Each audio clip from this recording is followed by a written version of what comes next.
Good morning. My name's Tim Cruz. I'm the Plymouth County District Attorney.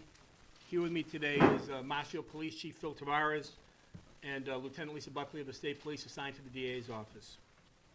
We'll give you what we can right now to the best of our ability where we're at, because it is and remains an active and ongoing investigation. Last night, the Marshfield Police, the State Police, and numerous other state, federal, and local agencies have been investigating the homicide of a woman here in Marshfield. At about 5:51 last night on Monday, Marshfield Police received a 911 call reporting a motor vehicle off the road and carjacking and/or domestic violence incident that was in the vicinity of 758 Main Street, Route 3A in Marshfield. Marshfield Police responded to the area. They located a female victim suffering from life-threatening injuries. Interviews on the scene indicated that the perpetrator may have fled into the woods. A perimeter was set up, and I said state, local, and federal agencies, K-9 officers, the Massachusetts Air Wing all responded to support the effort to locate the perpetrator. The victim has now been identified as 48-year-old Shana Warner, S-H-A-N-A, Warner, W-A-R-N-E-R. She was transported to the South Shore Hospital, where she was pronounced dead of her injuries at approximately 6:43 p.m. last evening. As a result of the investigation so far, information was developed indicating that the victim's estranged husband was the person of interest.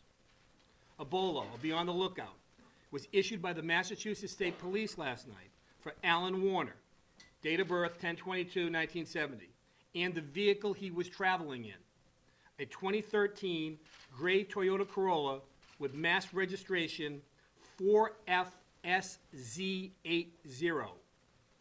Anyone who sees this vehicle or Alan Warner is asked to contact the state police or the local police immediately.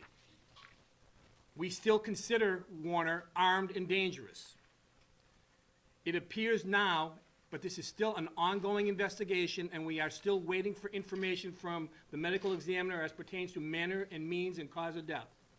But it appears that Ms. Warner was shot and sustained other life-threatening injuries. So when we get more information regarding the cause of death from the ME's office, we will be in a better position to relate that at that time. This remains an active and ongoing homicide investigation, and as I said, we consider him armed and dangerous. So if somebody sees him or sees the vehicle that he is in, please call 911.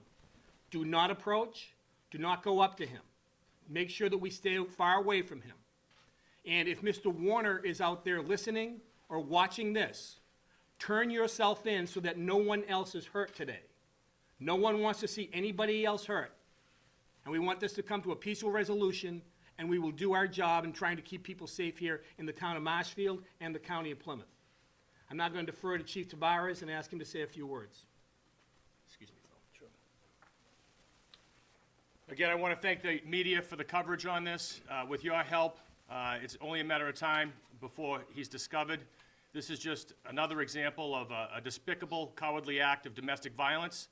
It won't be tolerated, and we ask Mr. Warner to turn himself in or call us and let us know where he is so we can end this peacefully. It's only a matter of time, as we said last night, so let's get it done sooner than later. He's well known to the police, and we just ask for your assistance in helping locate him. To the extent that we can, we'll answer some questions if we can, but if we can't, we can't. Tim, do you think, or the chief could answer, is there thought that he may still be in this general vicinity, this general area, or do you think that he could be anywhere in the state? Well, I mean, our information that was put together last night was that he may have left that area in a vehicle. So if he's in that vehicle, he could potentially be anywhere. But be assured that the state police and the local and state and federal police are working on that to try to pinpoint where his area may be. Last night you had a lockdown for the school and some of the other public areas. What is the concern right now for the general public that may be watching? Chief? Well, basically, we believe he came to Marshfield specifically for her.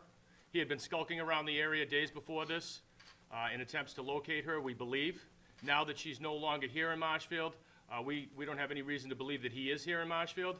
At the time, we took every precaution we could We put the schools in lockdown, after-school sports were canceled, roads were blocked off, residents were asked to stay inside and lock their doors.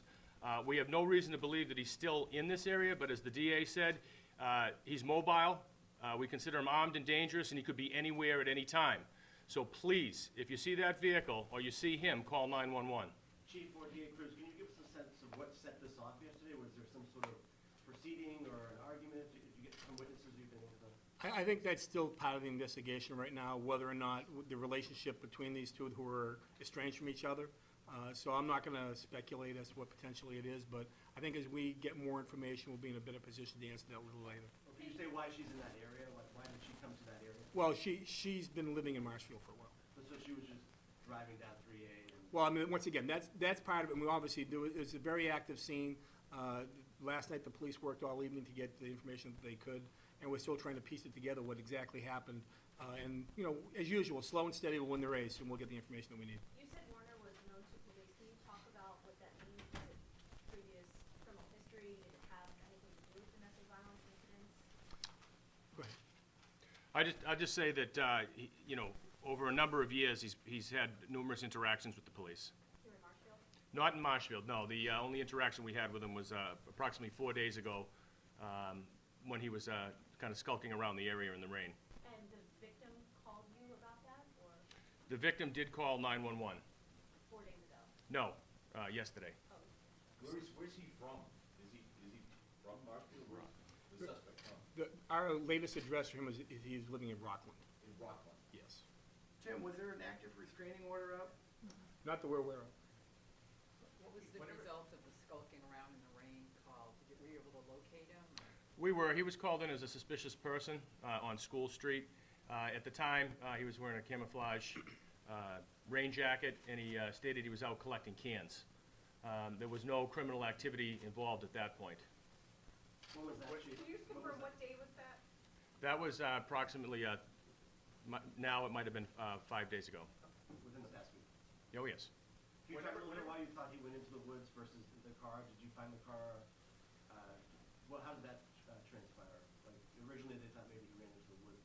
Well, he did run from the car that was down the embankment, and there were numerous witnesses. So one actually did see him get into a car and leave. Another one didn't. When it comes to apprehending the suspect at this point, obviously officer safety is a concern when somebody's on the run. Considering a firearm is believed to be used here, what sort of firepower are you thinking he has? What sort of risk is there, if you could address that? Well, I mean, all I would say is that the reason why we are telling people if you see him, do not approach, because we also believe that the firearm was certainly used in this incident, and we haven't recovered one. So therefore, I think if anybody sees him, consider him armed and dangerous, call 911. I think there's always a risk, and especially now more than ever, you know, the men and women wearing blue are always doing a great job, and you never know what's going to happen. And I think everybody should, if you see him, please proceed cautiously. Please call 911. Do not approach him. I can't stress that enough. to clarify, that silver Corolla that you believe he's using, is that his vehicle, was registered to him, or is that someone else's vehicle? It's someone else's vehicle, but I'm not going to say whose it is at this point. Was he licensed for firearms? We have not made that determination. I don't believe he was licensed.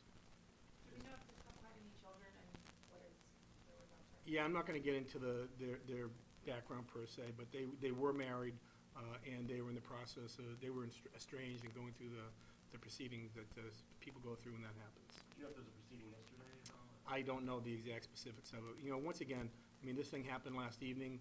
The police have been working around the clock so far on this, and there's a lot of loose ends, but the most important thing right now is making sure he gets apprehended safely and that nobody else gets hurt, and that is priority number one. Was she able to say anything to police before she passed? She made statements when she called on 911 to the police, and we're not going to be releasing the 911, but we've certainly heard that, and I think it's fair to say that the call is chilling. What tools are at your disposal to track down a vehicle when you have the license plate number? Well, I'm not going to get into that at this point, but needless to say, whatever information and tools we have, we're going to be using to make sure we make an apprehension as quick as possible. Chief, can you talk a little bit about when he had the cans, he said he was collecting cans, how did you police interact with him?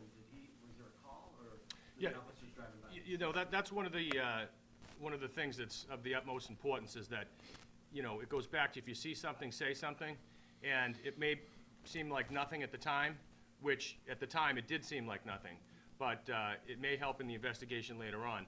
He was called in as a suspicious person walking in the rain wearing camouflage on the side of the road, and the officers went and investigated. He wasn't involved in any criminal activity at the time. However, it did give us the ability to document him here in Marshfield at a specific time at a specific street that may be helpful later on in the investigation. But he wasn't involved in any criminal activity at that time. So did his wife know that he was in town this past week? I don't have any knowledge of that. Were there witnesses to this murder? There were witnesses that made observations at or about the scene during that time. What did they tell you? Well, that's gonna be part of the investigation at this point, and as we put those together, then we'll be in a better fashion to go forward with. Could you just clarify, did she make the 911 call after she was shot, or did she see him and call for help? I think it's still something we're trying to piece together. The 911 call is, like I said, it's a chilling phone call, and obviously there was a lot of things going on at that time. Thanks, guys. All right, thank you. Thank you.